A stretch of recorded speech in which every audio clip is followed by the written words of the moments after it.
Hello students, hope you all are good. So today we'll be discussing about the chapter How do organisms reproduce? A very interesting chapter, fine. At the same time, very conceptual and easy chapter. Now students, in the previous chapter we have studied those life processes which helps in organisms, whether it is plant or animals, to keep alive. Now, all the living organisms grow old with time and ultimately die. In fact, every living organism remains alive on this earth for a limited period of time and then dies. So, new organisms have to be produced in place of those who die. And students, so here we can say that the production of new organisms from the existing organisms of the same species is known as reproduction. So, we can say that reproduction is necessary. Let me just show you with the help of the color. So we can say that reproduction is necessary for the survival and increase in the population of a species, right? So population of a species, not up to that level, but for normal it has to be there. Now if organisms do not reproduce, then population decreases and species will become extinct. Fine? Or we can say vanished.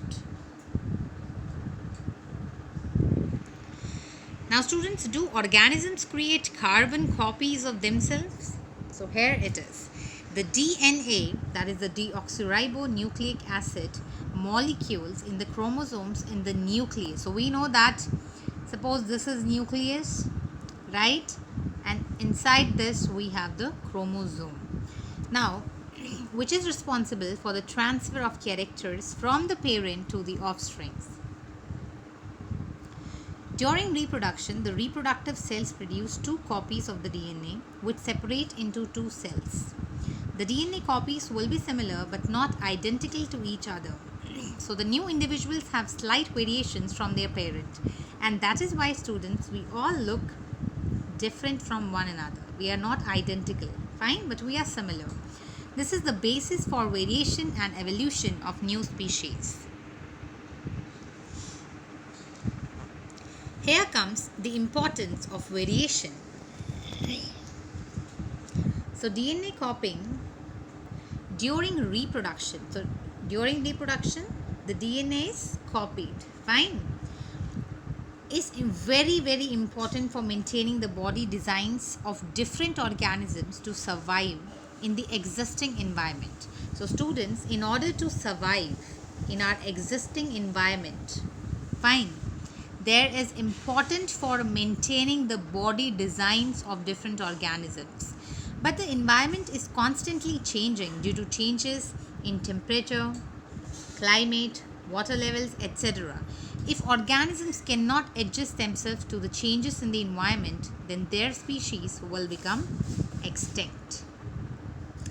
If there are variations in some individuals of species, they may be able to survive the changes in the environment.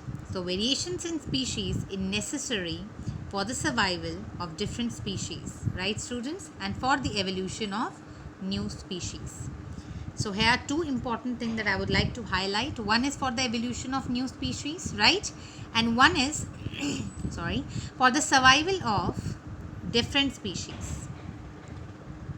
So this reproduction and DNA copying is very important. Now students, as we know that what exactly the meaning of reproduction, so let's just come to the types of reproduction. So there are two main types of reproduction in living organisms. They are asexual and sexual reproduction. Now students, you might be wondering, what is asexual reproduction and what is sexual reproduction? Let me just have an answer for you all. Although you all know what do you mean by the sexual and asexual reproduction, because you all have studied this thing in your 7th standard. Let's just come on to the asexual reproduction. It is a type of reproduction in which new individuals, they are produced from a single parent. right, students? And talking about the sexual reproduction, so it is a type of reproduction in which two individuals are involved to produce a new individual. So here you can see, mainly we are having two individuals, right? Remember this thing. And asexual reproduction is of different types, like we have fission, budding, regeneration, fragmentation, spore formation, vegetative propagation, etc.